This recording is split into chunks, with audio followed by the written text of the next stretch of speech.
Hey, this is Jess. Welcome back to Elephant Dumb. I wanted to talk today about the hidden dangers of non-duality. And I've seen a couple videos that talked about whether or not non-duality was dangerous. And they basically concluded it can be. So in follow-up to that, I want to talk about sort of why and where it's easy to get lost on the path of non-duality.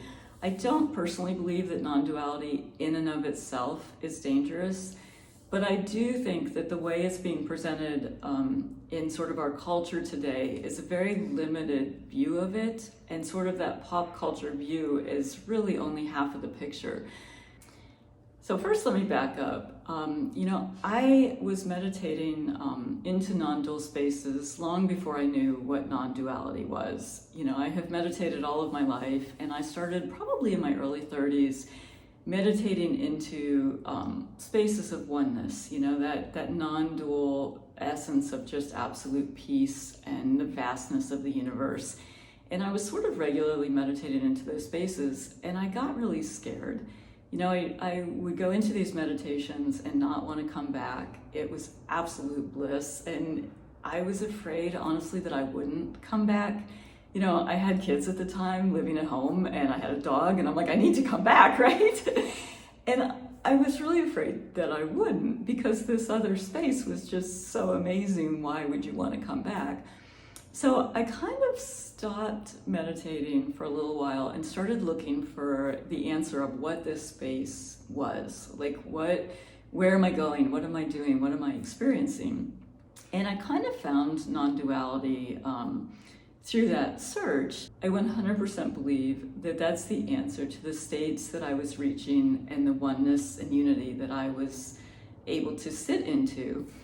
But I don't think the way non-duality is being taught is presenting the whole picture, and I just don't understand why. And in terms of it being dangerous, there are absolutely places and points where you can kind of fall off the map into oblivion, or pitfalls, I guess, that you can get stuck in for years, actually. And the first of them is that you don't need meditation. I do not understand how anyone can expect to reach an intellectual understanding of non-duality and then equate it into the loving wholeness without meditation. I just don't get it. And maybe that's because I had the meditation first and then I tried to put words on it.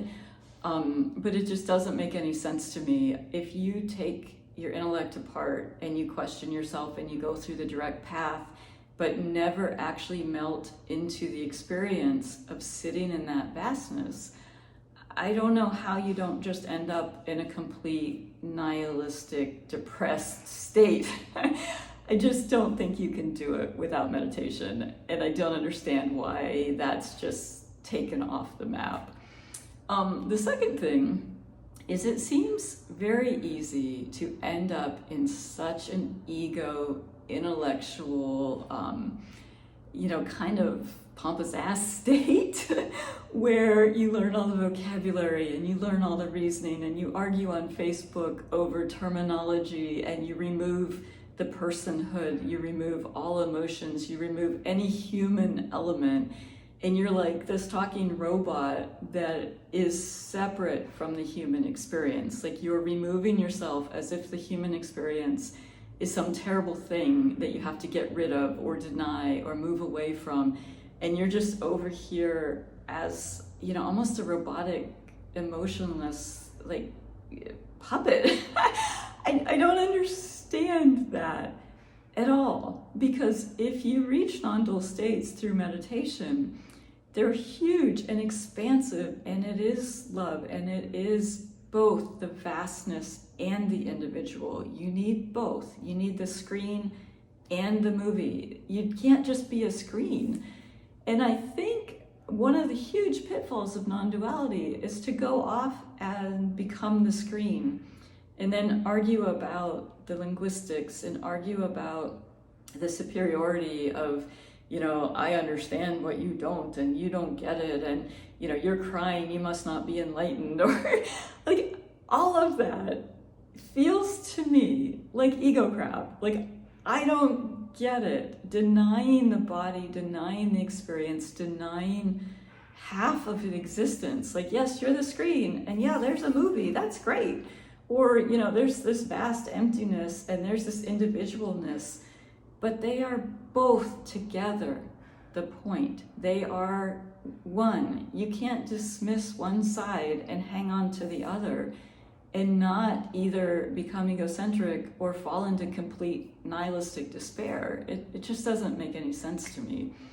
So anyway, are non-dual teachings in and of themselves dangerous?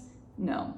I 100% believe that they are the answer and the explanation, but I don't think we're getting the whole picture. I don't know why this whole ego self is turned into something that we hate and we get rid of, and it's minimal. Why is it minimal? It's incredible. Why is that minimized? I mean, the point is to hold both, right? Non-dual, we gotta hold both all together. But anyway, that's just my 2 cents. If you have a comment or a thought, please leave it below. Let me know what you think. If you've had this experience, I would love to know that too. And yeah, until next time, keep rolling.